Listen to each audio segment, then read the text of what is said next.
Hello and welcome to the first edition of Top Spin for 2014. We're back. We're back. And joining me today, Linda Pearce, our tennis expert, as we look at the Australian Open men's draw for the year.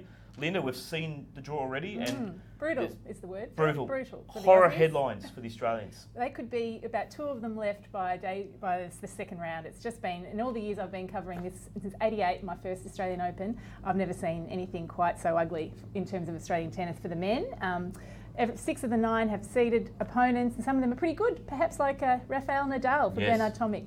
That's the headlining clash, Tomic versus Nadal, in obviously what would be a night match early in the tournament. Obviously, you can't get any worse, and Tomic probably faces the chance of being out first up. He does, but it can't get any better if he was to actually win. And he's coming in from some good form in Sydney, Tomic, after a slightly dodgy end to 2013, which is typical of the way his seasons tend to pan out.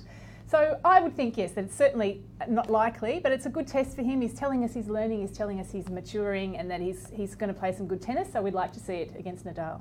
And that man who has seen so much of Leighton Hewitt, who's having a bit of renaissance, also got a tough encounter against Seppi.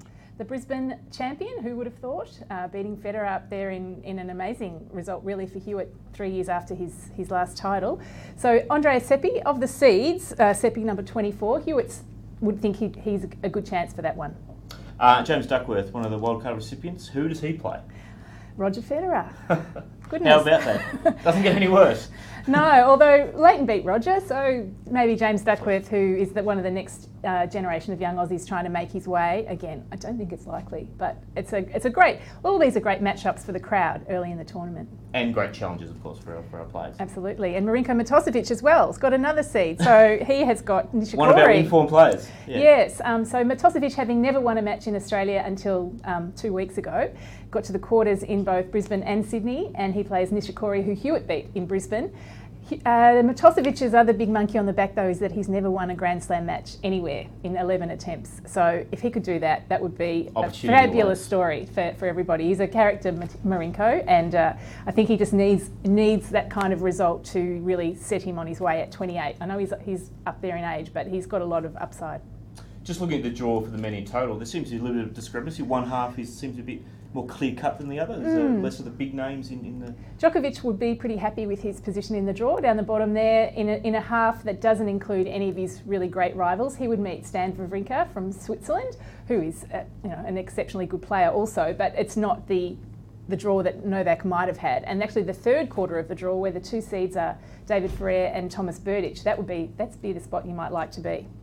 Indeed, yeah, that's a potential semi-final against Ferrer, but of course Berdych might be the one who sneaks through. And he's been in good form at Kooyong as well. He's looking to break through and win a slam, of course, so one to watch. Yes, 2010 made the Wimbledon final. It's just been 3.5 years, sort of somewhere between number 5 and number 9 on the rankings, but hasn't quite made that jump. And we had a big piece on him in The Age this week, which he is a bit of a funster. He's on Twitter. He's a bit of a character that we didn't even know we had. That's right.